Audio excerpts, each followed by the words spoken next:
ഭൂമി തരം മാറ്റൽ നടപടികളിൽ 6 മാസത്തിനകം തീരുമാനമെന്ന് മന്ത്രി കെ രാജൻ. ഭൂമി തരം മാറ്റൽ അപേക്ഷകൾ അതിവേഗം തീർപ്പാക്കുന്നതിനായി താലൂക്ക് അടിസ്ഥാനത്തിൽ ഡെപ്യൂട്ടി കളക്ടർമാരെ കൂടി ഉൾപ്പെടുത്തി നടപ്പാക്കുന്ന വികേന്ദ്രീകരണ സംവിധാനത്തിന് തുടക്കമായി. സംസ്ഥാനതല ഉദ്ഘാടനം തിരുവനന്തപുരം ജില്ലാ കളക്ടറേറ്റിൽ റവന്യൂ ഭവന നിർമ്മാണ വകുപ്പ് മന്ത്രി കെ രാജൻ നിർവഹിച്ചു. പുതിയ സംവിധാനം നിലവിൽ വരുന്നതോടെ ഭൂമി തരം മാറ്റൽ നടപടികൾ 6 മാസത്തിനുള്ളിൽ കൃത്യമായ തീരുമാനമാകുമെന്ന് മന്ത്രി പറഞ്ഞു. ഭൂമി തരം മാറ്റൽ നടപടികൾക്ക് വേഗത വർദ്ധിപ്പിക്കുവാനും ജനങ്ങളുടെ പ്രശ്നങ്ങൾ അതിവേഗം പരിഹരിക്കുന്നതിനും ഉദ്യോഗസ്ഥ വിന്യാസത്തിൽ വരുത്തുന്ന മാറ്റങ്ങളോടെ സാധിക്കുമെന്ന് മന്ത്രി അറിയിച്ചു. തരം മാറ്റൽ നടപടികളിൽ ഏജന്റുമാരുടെ ഇടപെടൽ അനുവദിക്കില്ലെന്നും ഇത്തരം കച്ചവട കണ്ണോടെയുള്ള ഏജന്റുമാരെ നിയന്ത്രിക്കുന്നതിന് റവന്യൂ വിജിലൻസ് വിഭാഗത്തിന്റെ പരിശോധന ഉണ്ടാകുമെന്നും മന്ത്രി പറഞ്ഞു.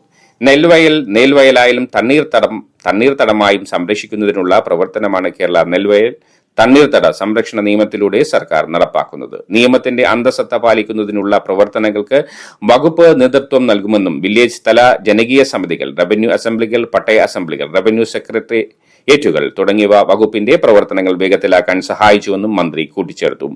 കളക്ടറേറ്റ് കോൺഫറൻസ് ഹാളിൽ നടന്ന ചടങ്ങിൽ ഭക്ഷ്യ പൊതുവിതരണ വകുപ്പ് മന്ത്രി GR അനിൽ അധ്യക്ഷനായിരുന്നു. ജനങ്ങളുടെ ദീർഘനാളത്തെ ആഗ്രഹമാണ് ഭൂമി തരം മാറ്റൽ നടപടികൾ ലഘൂകരിക്കാനും അതിവേഗത്തിലാക്കാനുള്ള പുതിയ സംവിധാനത്തിലൂടെ യാഥാർത്ഥ്യമാകുന്നതെന്നും താലൂക്കുകളിലെ സങ്കീർണമായ പ്രശ്നങ്ങൾ മാറ്റിയെടുക്കാനുമാണ് സർക്കാർ ശ്രമിച്ചതെന്നും മന്ത്രി പറഞ്ഞു. ഇതിനായി പരിശ്രമിച്ച റവന്യൂ വകുപ്പ് മന്ത്രിയെ അദ്ദേഹം അഭിനന്ദിച്ചു.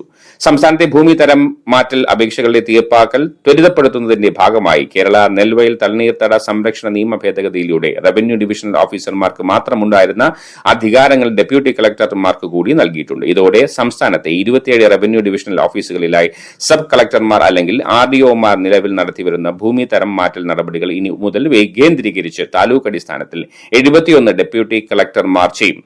നടപടികൾ അതിവേഗത്തിലാക്കുന്നതിനായി ആവശ്യമായ സോഫ്റ്റ്വെയർ ക്രമീകരണങ്ങളും ജീവനക്കാരുടെ നിയമനങ്ങളും പൂർത്തിയാക്കി. ഡെപ്യൂട്ടി കളക്ടർമാരെ സഹായിക്കുന്നതിനായി 61 ജൂനിയർ സൂപ്രണ്ടുമാരെയും 181 ക്ലർക്കുമാരെയും 123 സർവേയർമാരെയും വിന്യസിച്ചിട്ടുണ്ട്. കൂടാതെ 220 വാഹനങ്ങൾ വാടകയ്ക്കെടുക്കുന്നതിനും അനുമതി നൽകിയിട്ടുണ്ട്.